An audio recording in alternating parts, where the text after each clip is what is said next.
Welcome to another edition of Head to Head, the new debating show, which is getting people very excited up and down the country. Here at talkRADIO TV, what we're trying to do is put the biggest brains in front of you so that they can argue with each other and leave you to form your own opinions on some of the big stories of the day. We're going to talk now to Toby Young, founder of the Free Speech Union and also the editor of Lockdown Skeptics, against Christopher Snowden from the Institute of Economic Affairs. They've both engaged quite recently in various different episodes on social media about the lockdown, about the way the government's been operating, about the things that the government is now suggesting that it does.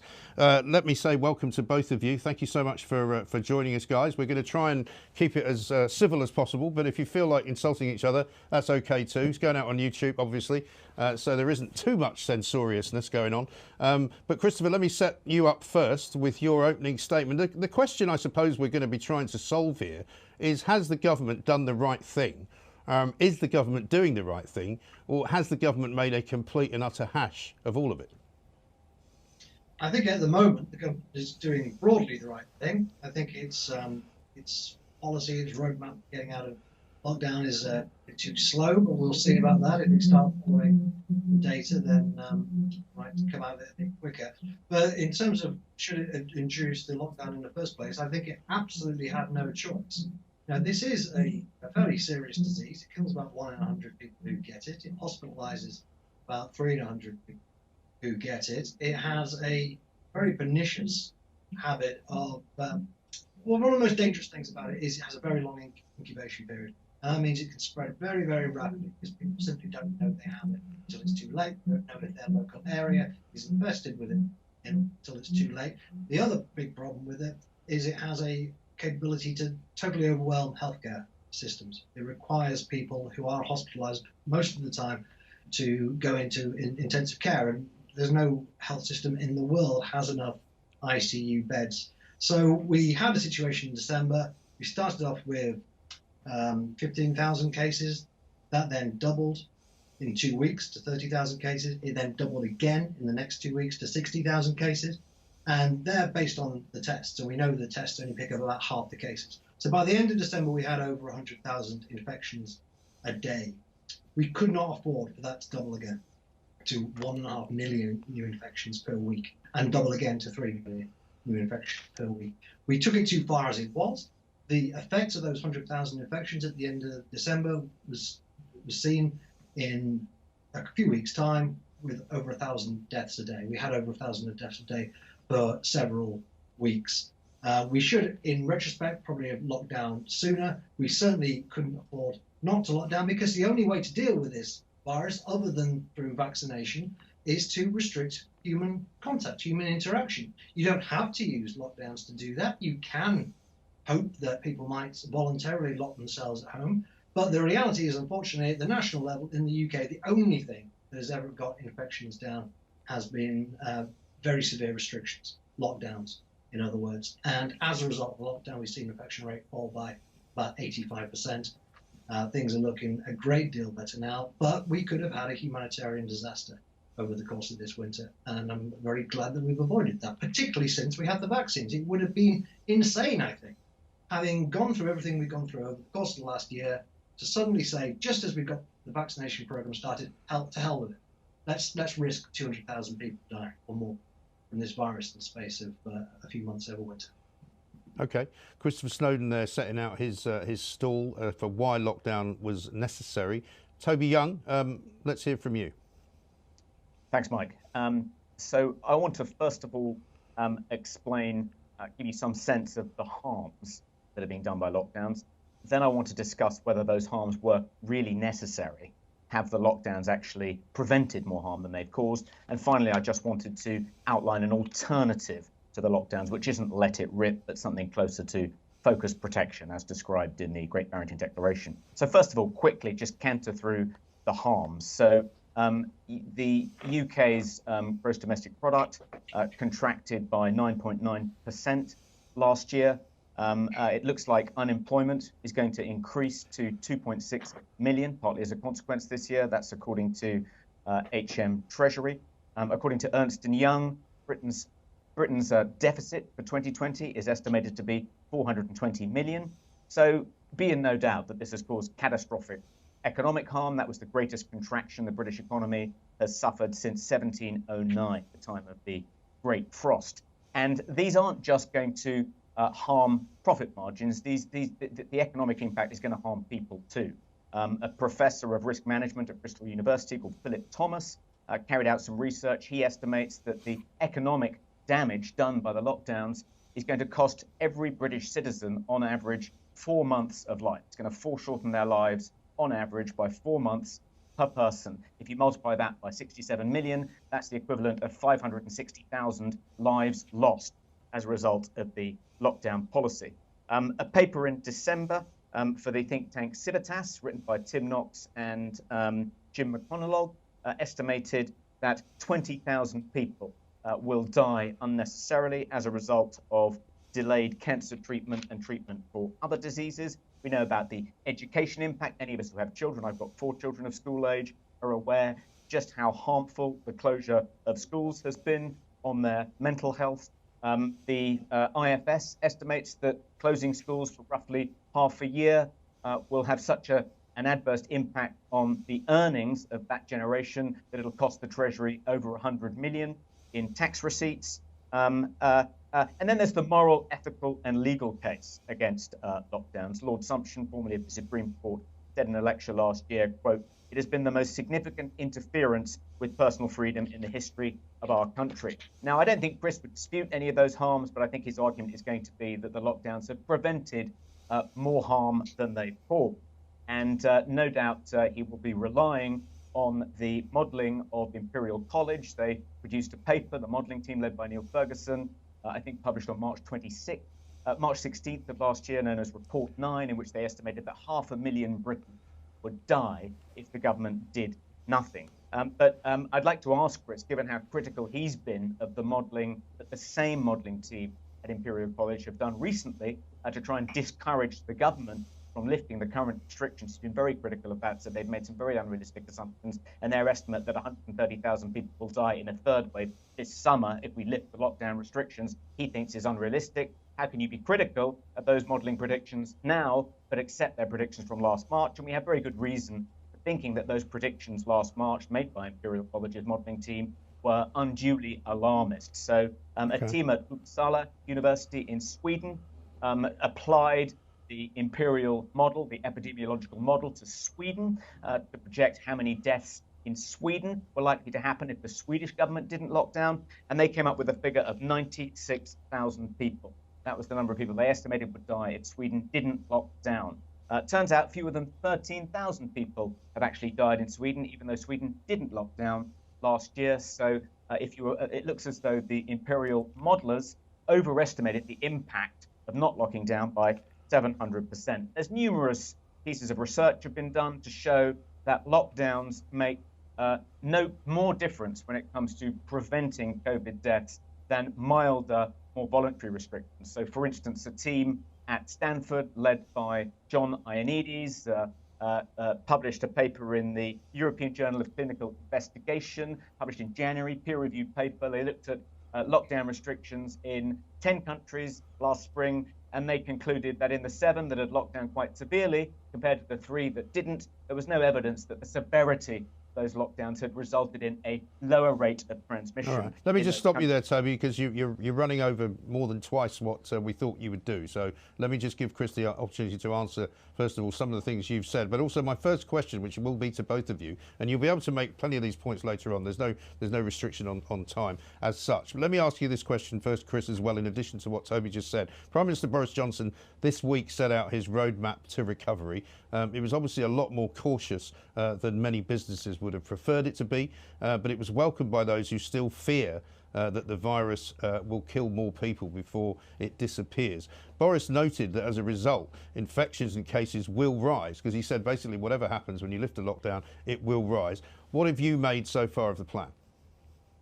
Well, I don't think in a month or two's time we should be worrying too much about the number of infections. I mean, the red line here is hospital capacity. I think it's the only justification for lockdown. Of course, if your hospitals are overwhelmed, that also gives you a pretty good indication that a huge number of people are dying. But it's the hospital capacity, I think, is the main thing that justifies having a hopefully fairly short lockdown.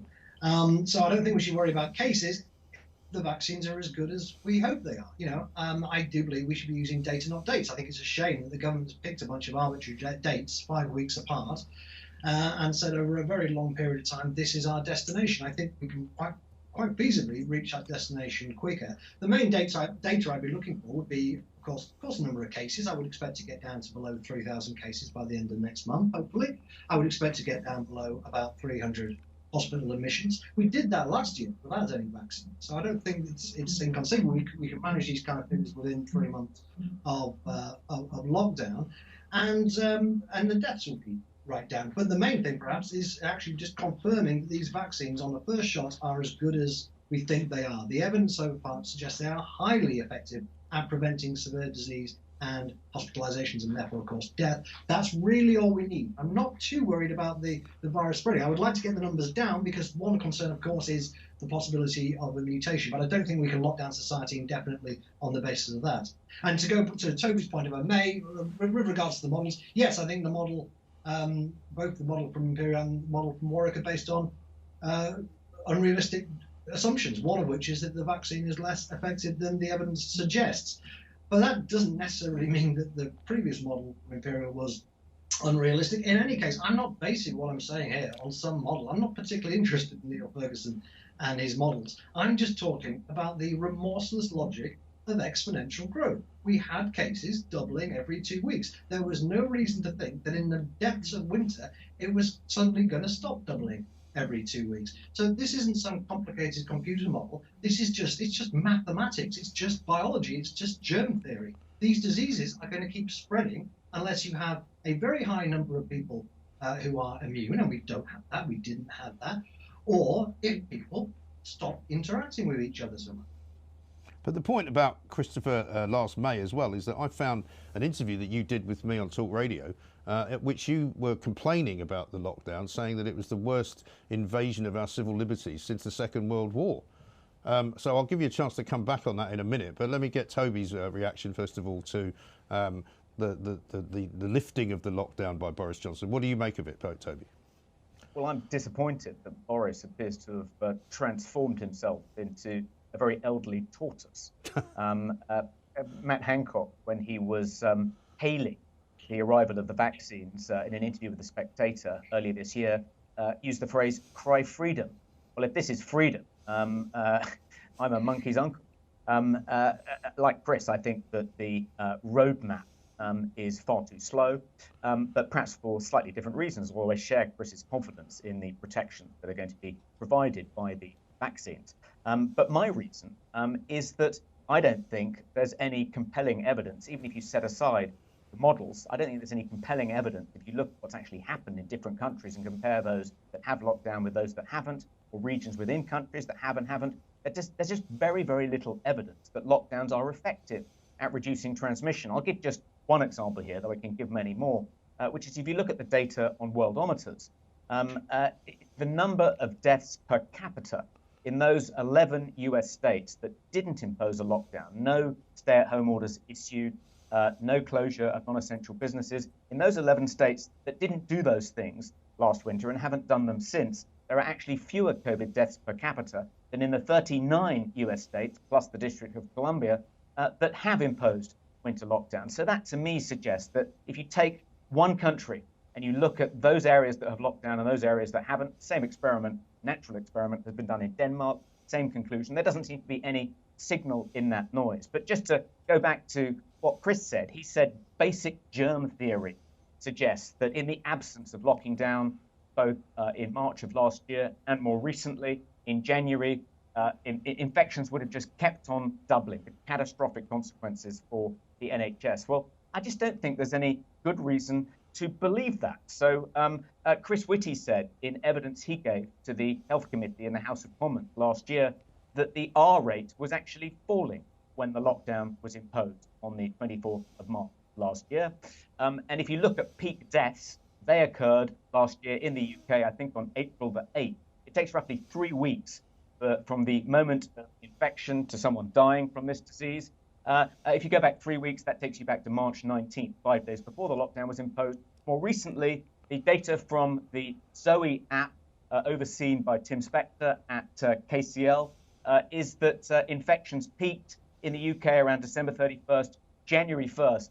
Again, a few days before the lockdown. And if you look when deaths peaked in the second wave on January 20th. Go back 3 weeks. That takes us back to the end of December, beginning of January. So there isn't any reason to think that had we not locked down in March and not locked down in January, infections would have continued to rise exponentially. They were falling, seemingly, when those lockdowns were imposed. Chris, you're smiling there. I sense you may want to come back. I'll give you a minute to answer that.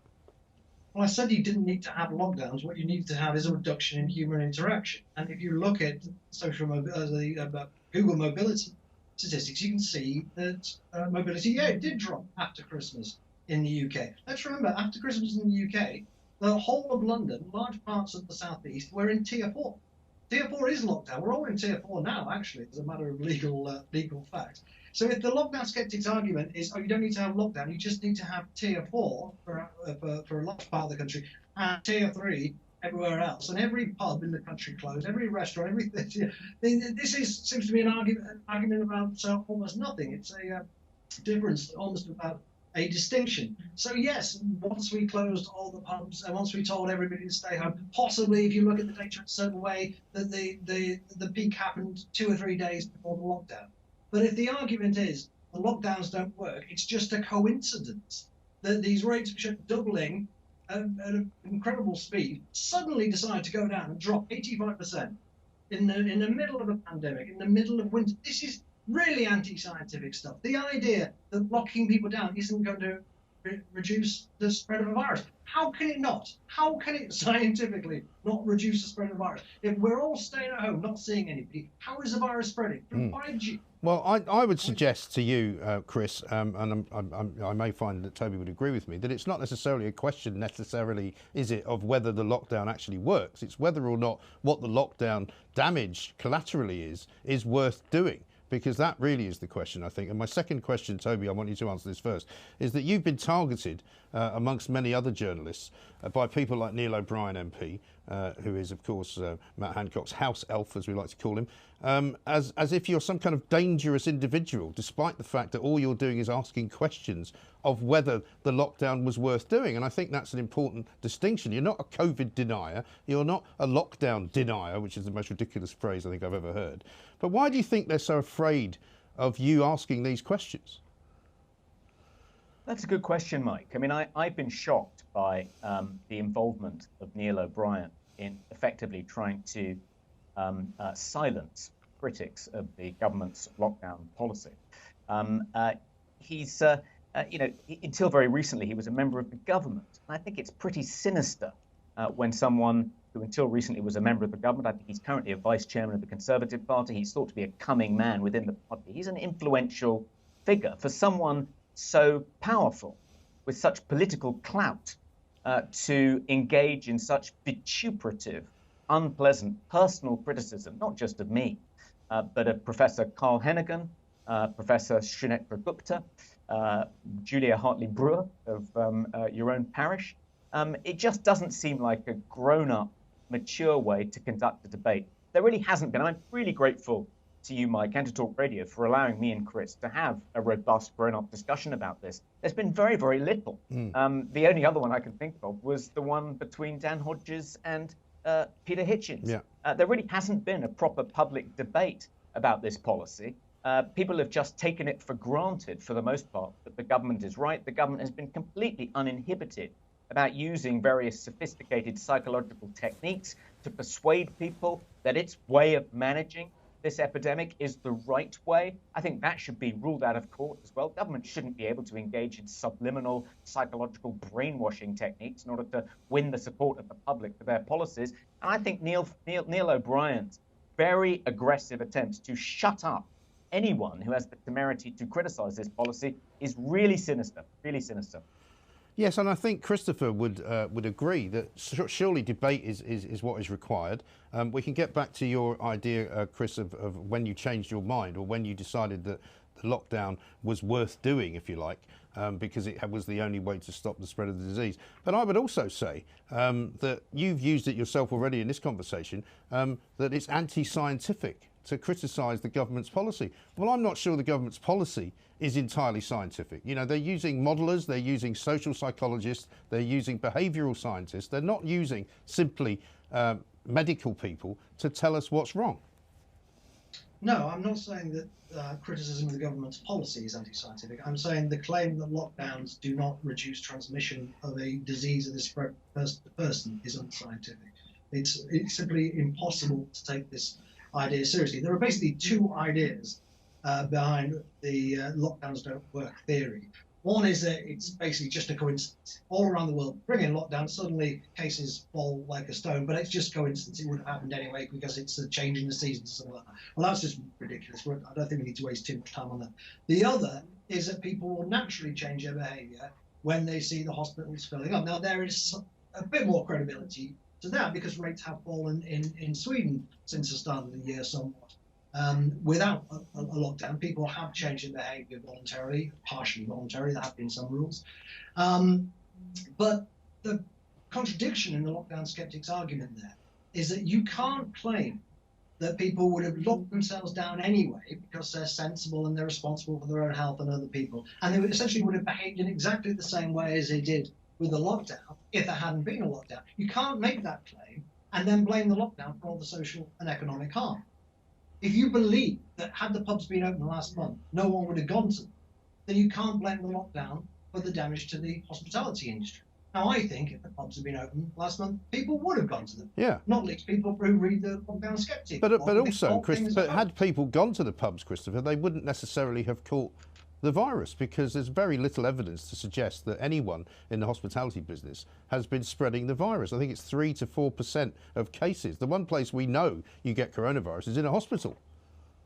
Well, that's certainly true, yeah, and there's not a lot we can do about that, unfortunately. We've spent a huge amount of effort trying to make these hospitals COVID secure, and it's very difficult to do. It's very difficult to make a pub COVID secure. Let's face it, anywhere where people can spread the virus, we've got very poor evidence on in what particular places it's spreading. And I'm not blaming pubs specifically. Let's also say you're allowed to go around people's houses.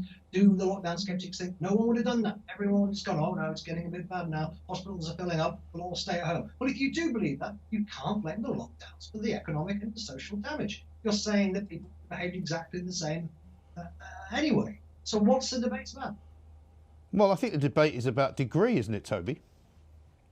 Yes, I do. I mean, I don't think anyone is disputing, Chris, the sort of basic tenets of germ theory. Of course, if you reduce social interaction, you're going to reduce human-to-human transmission of a virus like this.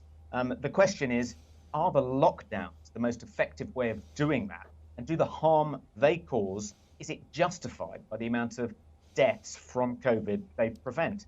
And the evidence suggests the answer is no. I think the counterexample that you haven't really dealt, at least not in this discussion, is the example of Sweden. I'm sorry to bring it up over and over again, but according to data looking at all-cause mortality in Sweden last year, it shows that all-cause mortality per million in Sweden was bang on the European average, and yet every other EU average, and yet every other EU country imposed a lockdown. Sweden didn't. If lockdowns are so effective at preventing deaths, how do you explain that? How do you explain the fact that Sweden has fewer COVID deaths per million than the UK? You may say, well, the Swedes engaged in voluntary social distancing behaviour. Yes, that probably is the explanation. But why couldn't the British people have been trusted to engage in voluntary social distancing behaviour? You say it's unrealistic that if you'd left the pubs open, people wouldn't have gone to the pub. But let's bear in mind that if you're under 60, the threat posed to your health, to your life,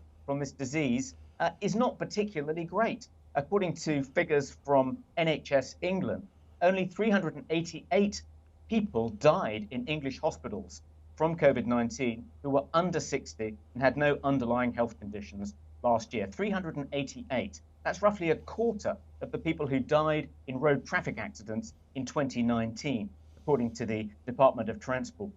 How do you explain Florida, Chris? Florida reopened everything on September 25th. Stay-at-home orders were lifted. Businesses were allowed to open, schools resumed. Children in Florida have been back at school since last September, and yet Florida has fewer deaths per million than the UK. The UK has had, according to the Blavatnik School of Government, the I think the second most severe lockdown in Europe after Ireland. And yet it has the third highest death toll in Europe after Belgium and Slovenia. If the lockdowns are so effective at preventing deaths, how do you explain that? Christopher? Well, the people who are dying from COVID-19 are generally picking up the virus when there isn't a lockdown.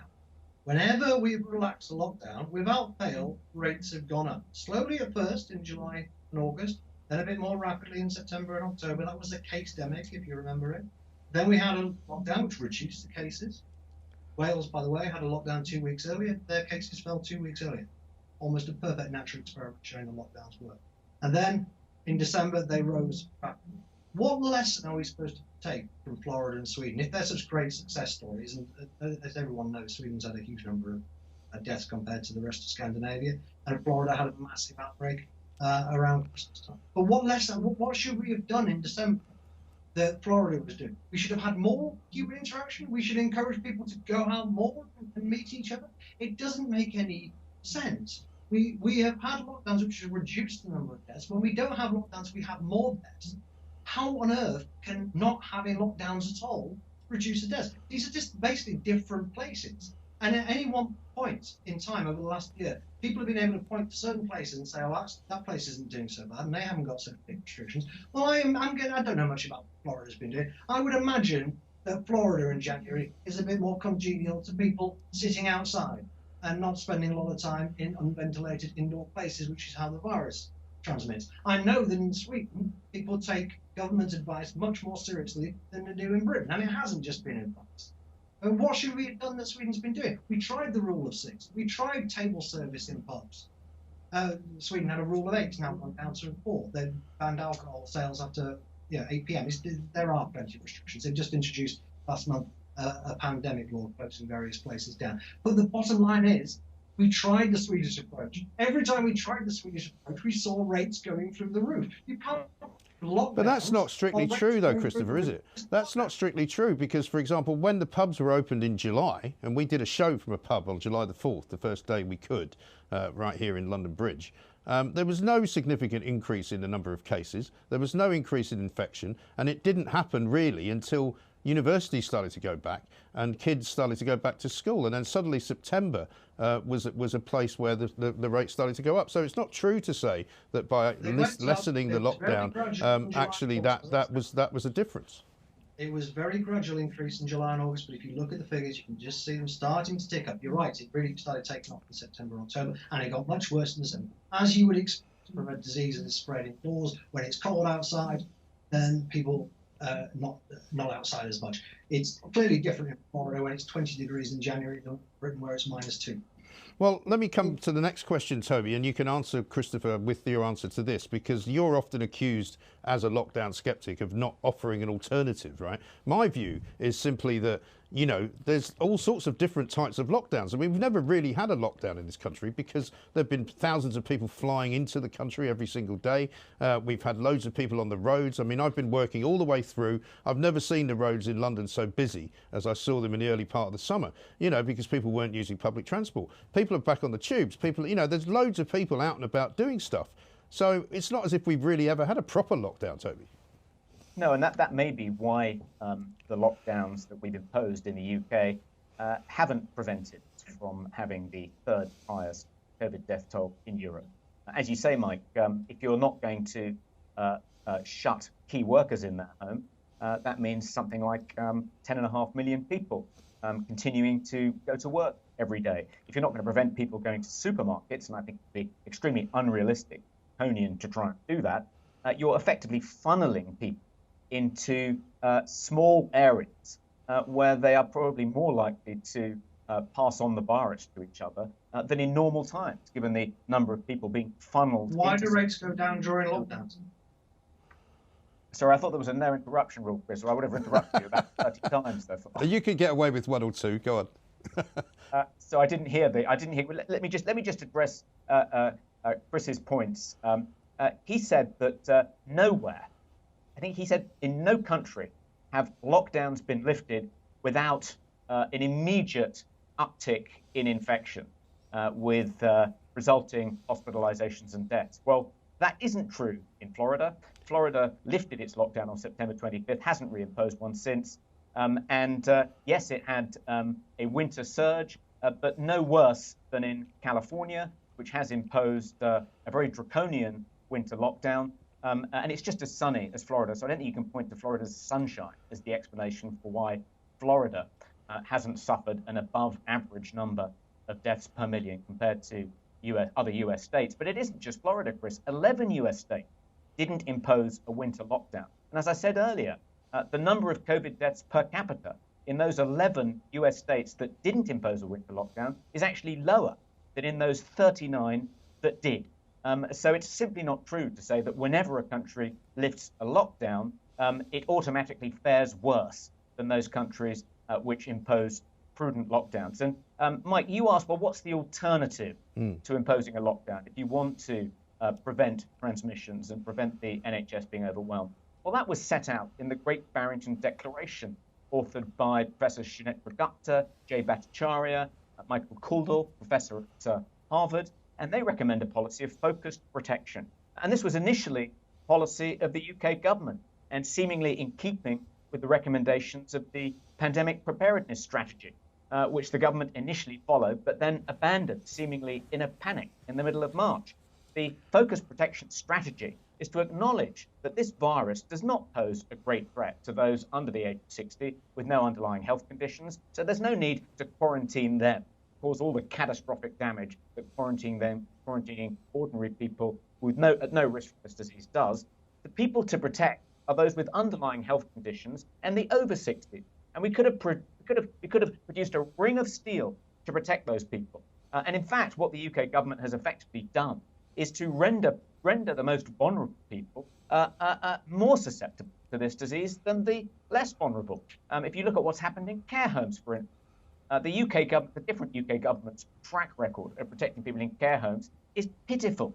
According to one estimate, I think by David Bell at the University of Stirling, something like 47% of all COVID deaths in Scotland up until around the July-August point last year, 47% were in care homes.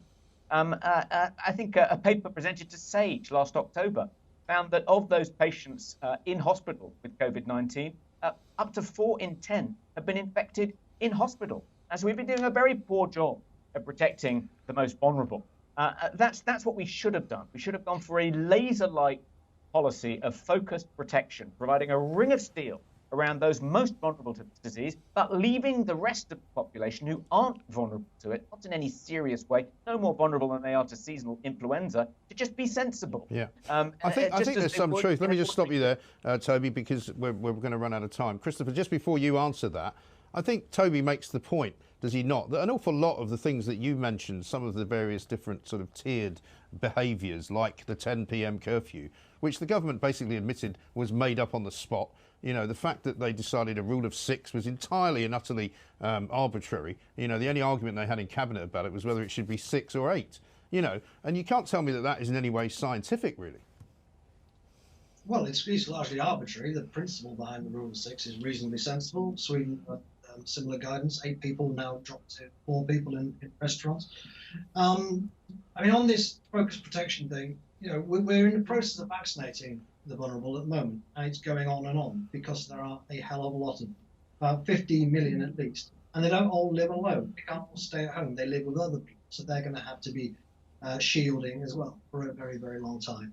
And Toby's already more or less shown why this doesn't work. We have been trying to shield the care homes and the hospitals, especially the hospitals. It's not working. And the rate of infection in care homes and hospitals very closely matches the rate of infection out in the community. There's very little you can do about it. Look, at the beginning of this, and in the middle of last year, it seemed like it was going to be a long time before we had vaccines. At that point, there were 2 options. There was a zero COVID, which seemed to me extremely difficult to do and extremely damaging to the economy and people's social lives and probably impractical in a country like Britain. Or there was the Great Barrington, the herd immunity, shielded protection strategy. Now, personally, I went more towards the latter because I thought it was at least more realistic. But the vaccines have changed the game. There is no need to make this horrible choice between these two extreme options. And people who are still clinging to the zero COVID, like the people who are still clinging to the Great Barrington idea, in my opinion, are fighting the last war. It's a scorched earth policy. We don't need to do it. We've got the vaccines. We just need to have this lockdown, get people vaccinated, which we're doing at a rate of knots, and then we can look forward to the future. Toby? Yeah, Chris has said, I think, several times, because Chris used to be on my side in this argument, Mike, as you know. Yes, he hasn't explained why he changed his tack there, well, I but think we'll get to that. He's written about this, certainly, and I think his key point, and the key point that several other people who've switched sides is that the vaccines have come along sooner than expected, and the vaccines are a game changer. We only have to lock down for a little bit longer and then never again. So let's put up with it, because we now can see light at the end of the tunnel. The problem with that argument, I think, is that it assumes that the scientists advising the government, the pangendrums on SAGE, accept that the vaccines are a game changer, and that once the most vulnerable have been vaccinated, we'll no longer need to lock everyone in their homes on pain of massive fines. But they've changed their mind about that. In the paper that I referred to earlier, Report 9 by Neil Ferguson and his team at Imperial College, published last March, they say this is the suppression strategy. We think this will effectively massively reduce the number of people who die from COVID-19, and it only has to be kept in place until the vaccines come along, and then it can be lifted. Now they've changed their tune on that. They're now saying, oh no, you have to keep these restrictions in place, or even in the best case scenario, if you lift these restrictions and you vaccinate the entire population, they're now saying, even in the best case scenario, 130,000 people will die in a third wave this summer. The only difference to the game, seemingly, the vaccines have made, as far as the government's scientific advisors are concerned, is to move the goalposts. So I think placing as much faith as you have in the lifting of the restrictions following the rollout of the vaccine is misplaced, is naive. We've had one of the most effective vaccine rollouts in the world. I think a greater percentage of the British population is now vaccinated than in any other country apart from Israel. And yet we're lifting restrictions far more slowly than anyone else. France doesn't even have a lockdown at the moment. Italy lifted its restrictions on bars and restaurants opening last week. In Israel, they're beginning to reopen, but we're told we can't go to the pub again until May 17th. I would have thought that you in particular, Chris, would object to that particular prohibition. Well, indeed. And let's also say that there's now an extra, I think, 900,000 people, I've been speaking to some of them this week on my show, who have been told to shield, despite the fact that they weren't told to shield last year, and the fact that they've also now had the vaccine in addition. So we're being told one thing by the government, and other people are being told something completely different. Brings me to my last question, first of all to you, Christopher. Peter Hitchens has claimed that our liberties have been taken away from us, and he doubts that we will get them all back. What I would ask you is, what are the long-term implications of this pandemic for freedom of speech in this country and also freedom of expression? I'm not sure there are any great implications from that. I'm more concerned about the mentality that we can have very extreme measures pushed on us on the basis of saving lives.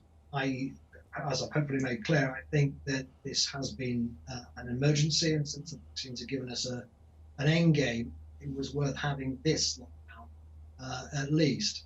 But I write about public health a lot. I know that they, give them an inch, they take a mile. So I'm concerned about that. But that doesn't mean that I have to oppose this lockdown. I will continue to fight against what I see as excessive regulation. I think that the SAGE approach, which actually isn't quite as Toby puts it, I think actually what SAGE want to see is everybody who's in the priority groups getting their 2 jabs, and that probably will take until July. Personally, I think we can get away with having everybody over 50 having 1 jab. We can open up. But nevertheless, we can have these discussions about policy. I just don't think that my opinion would carry any more weight if I'd have opposed this lockdown and claimed that we are, that it's all a hoax driven by fake PCR testing, and that we've already reached herd immunity, and it's all a scam, and the rebadged flu cases. You can only give your own opinion. My opinion was very strongly that the lockdown was necessary and indeed inevitable. I'm pleased that we had it. I'm pleased that vaccines are being rolled out. But that doesn't mean I agree with Neil Ferguson and everything, let alone Sage or Boris Johnson. But it also doesn't mean that either Toby or Julie Hartley-Brewer or even myself agree with the fact that it may be a hoax, which unfortunately the people on your side of the argument, Christopher, continue to keep making. You keep calling people, you know, fantasists. You keep calling people unscientific. You keep calling people names which don't apply. And yet you've just said quite rightly that just because you support the lockdown, it doesn't mean you support everything the government does. And I think that's a fair point. Toby? Yeah, I think that is a fair point, Mike. And you're quite right. You know, of course, there is an extreme wing of the anti-lockdowners who think that COVID-19 is a hoax. We think there's a connection between COVID-19 and 5G masts, who are very, very suspicious of the vaccines for what I think of as misplaced reasons. But that doesn't mean that everyone on the lockdown skeptic side of the aisle shares those views. I mean, I think it is a dangerous disease. It certainly isn't comparable for the entire population to seasonal influenza. It's a lot more dangerous than that. I don't think there's any connection between coronavirus and 5G masts. And I'm broadly speaking pro-vaccine with a couple of caveats. So as you say, to try and smear everyone in the lockdown skeptics on that side of the argument with the claims of a few fringe extremists would be as bad, as Chris says, as trying to smear him by saddling him with all the views of Neil Ferguson. Just to answer one point Chris made earlier, Mike, he said, we've tried focus protection, it doesn't work, look at what's happened in care homes. Well, last spring, we discharged elderly patients from hospitals back into care homes without first testing to see if they had COVID-19. So, of course, we effectively seeded the disease in those communities. That's not what I have in mind, Chris, by a ring of steel around the most vulnerable groups as part of the focus protection strategy. Okay, let's get to the final summation of all of that. And I think we could both agree, all three of us, in fact, since there are three of us here, that the government hasn't been entirely transparent about absolutely everything. They haven't been entirely sort of honest about everything that they have done. They have selectively used statistics to frighten people, and they have selectively used graphic illustrations of things. I mean, for example, just this week, Chris Whitty put out one of his slides about how many people under the age of 60 were now in hospital with COVID. He said it was 48%. Now, the only reason for him to do that would be to prove a point, which means that many people under 60 are now getting COVID. What he doesn't say is how many of those people there are in terms of numbers, and how many of those people who are in hospital will be released from hospital. Because without any of that, you can't make a judgment, can you, Christopher? Well, what we do know is that since December, we've had over 200,000 hospital admissions for COVID. We know that more people died of COVID in the second wave than died in the first wave. Toby's quite right, we've had an extremely high death rate. The countries with the lowest death rate have also had lockdown. It doesn't tell you anything about lockdown is a response to a high death rate. Many people would argue quite justifiably that we should have locked down earlier in March and locked down earlier in January. This is not a condemnation of lockdowns, quite the reverse. I didn't, by the way, say that every country has seen cases rise in lockdown. I was referring specifically to the United Kingdom. And I think the best comparison here, it's tempting it is to look at Florida or South Dakota or Sweden as some kind of control group. These are different countries. One difference is that we had the B117 virus, which transmits 50% more than the common or garden 19. So these are different countries. We need to compare ourselves in lockdown and out of lockdown. Maybe compare ourselves to Scotland and Wales, perhaps even Ireland. But the reality is that this is a highly infectious and dangerous disease. It overwhelms healthcare. It overwhelmed the NHS. It could have overwhelmed it a lot more, but when the NHS starts cancelling operations, having to shift people from one region to another because they haven't got any beds, that is an overwhelmed health service, and it puts everyone's health at risk. And even at the peak of the recent winter wave, only 2% of people had COVID. There's a huge number of people still vulnerable to this disease. Around about 75% of people haven't had it. We assume that all of them, most of them, are susceptible to it. No reason to think they would be immune. So it could have spread. This isn't based on some model from Imperial College. It's just science. It's just science. It would have spread. It would have been a catastrophe. And it would have been, as I said to begin with, in my opinion, madness to allow a virus to spread when we have a vaccine for it. And I think you can make a very good cost-benefit analysis, even in economic terms, to show that this lockdown has been the right move. You might say as well that it was a catastrophe, Toby. Would you like to give us your closing remarks? Yeah, I didn't respond, Mike, to your raising the alarm about the impact of free speech, of what's happened over the past year. And I really do think, unlike Chris, who sounded quite sanguine, I really do think that various things that have happened set a very bad precedent. And I'll just give one example, which is the unbelievable censorious content moderation policies introduced by various social media platforms in response to this pandemic. talkRADIO itself was the victim of those policies when YouTube decided to remove talkRADIO's YouTube channel from its platform, albeit temporarily. But we've seen plenty of people having their content removed from YouTube and from other social media platforms because they dissent from the prevailing COVID orthodoxy.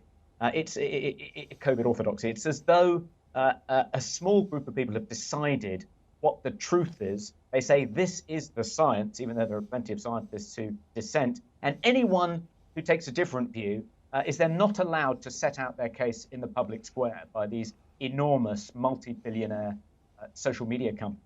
And if they can do that with COVID-19, if they can effectively shut down any public debate about the most important public health crisis we've faced, certainly this century, then why can't they do that in the case of climate change? Chris, aren't you concerned that there's just as much of a consensus, certainly within these social media companies, about the impact of human behavior on global warming? What's to say they won't suddenly start removing any climate skeptic content from their social media platforms? Indeed, they're beginning to do that. Just to address Chris's point about he's dealt with these various exceptions, which seem to show that lockdowns actually don't make much of a difference, like Florida and like Sweden, by pointing to exceptional things about them and saying it's not really fair to compare countries or even states because there are so many variables you can't control for. Well, how about this, Chris? In North Jutland in Denmark, that's just one region of Denmark, in response to the outbreak of coronavirus amongst the mink population last year, there are 11 municipalities in North Jutland. In 7 of them, they imposed stay-at-home orders, they closed non-essential businesses, they closed schools and colleges. In 4 of them, they didn't. Researchers have looked at the impact of those measures on hospitalizations, transmission, death, and they can find no discernible difference. And that's within one region of one country. So you can't claim that you can't make a valid comparison there. Those are incredibly similar municipalities. And yet in the set that didn't lock down in response to that outbreak amongst the mink population, there was no greater infection, hospitalization or death than in the 7 that did. Just if I can just finally just mention one more thing, Mike, before we close. I was going to say in my closing argument, if I can, I was just wanting to mention the international impact of the lockdown policies across the West on the developing world. That's something I think we often overlook. We think about their impact on our mental health, on our economy, on our school children, but think for a second about the devastating impact that the global economic recession prompted by all the lockdowns that have been imposed across the West is going to have on the developing world. So the World Bank has estimated that 150 million people by the end of this year are going to be plunged into extreme poverty as a result of the global economic recession. UNICEF estimates that 1.6 billion children, school children, who were sent home from school last April, still haven't returned to school. It isn't just that. And it's particularly devastating for those children in the developing world. Finally, Sunetra Gupta, the professor of theoretical epidemiology at Oxford, estimates that the impact of the global economic recession, largely caused, not entirely, but largely caused by the lockdown, is going to cause 130 million unnecessary deaths from starvation in the developing world. It's just inconceivable that the harm prevented by the lockdowns is greater than that enormous harm that they're going to do in the developing world. Christopher, last word to you. It's the economic damage is done by the pandemic. Primarily, it comes back to this contradiction within lockdown skeptics' argument. You know, I have no idea. I've never read this study from Denmark, but the difference is always going to be, whether it's Florida or Sweden or anywhere else, the difference is going to be human interaction. If human interaction goes down, the virus will go down. If it doesn't go down, it won't. And we can see very clearly again with the mobility data in Sweden, everything went down. Not as much as it did in Britain, but then cases haven't gone down as much as in Britain. And in fact, cases are going up and have been going up the last 3 or 4 weeks in Sweden. But if you believe that you don't need a lockdown to make people change their behavior so they stay at home and don't go out to the cinema, don't go out to the pub, don't invite people around for a drink, then you cannot blame lockdowns for the economic damage. The pandemic is the cause. But if, on the other hand, you agree with me and you think actually lockdowns do have a big effect, and if the cinemas were open now, people would be going to them and more cases would emerge as a result of that, then yeah, you accept that lockdowns are going to reduce economic output, but you're stopping your health service being overwhelmed. You're saving potentially hundreds of thousands of lives. There is a direct correlation between these two things, and the lockdown skeptics don't want to take responsibility. This will be my final word. The lockdown skeptics, they want to imagine that there are no trade-offs to be made. They want to imagine that they can not have lockdown, that people can go about their business as normal, and that there won't be all these deaths. And the only way they can do that is by coming up with this magical thinking about lockdowns, claiming that somehow they don't work, that it's all coincidence or whatever. It is anti-scientific. It doesn't make any sense. I accept the trade-offs. I accept that lockdown does cause economic harm. But I believe that the number of lives saved outweigh that. I think you could show that in an economic model. The lockdown skeptics want to have their cake and eat it. And the only way they can do that is by telling stories to themselves about how this problem is either not as bad as people make out or would just somehow naturally go away on its own. Well, all I would say, and I'll give Toby the last word, even though I said I wouldn't, if we hadn't locked down in January, do you honestly think that the numbers would be any different? Because I don't. Toby, give us your final thought. Yeah, the argument, Chris, is not that people can just go about their business. You can just let the virus rip and no more people would have died than have died in the UK after 3 lockdowns. The argument is that if you trust people to voluntarily socially distance, the death toll is going to be no greater than if you force them to remain imprisoned in their homes. That's the argument.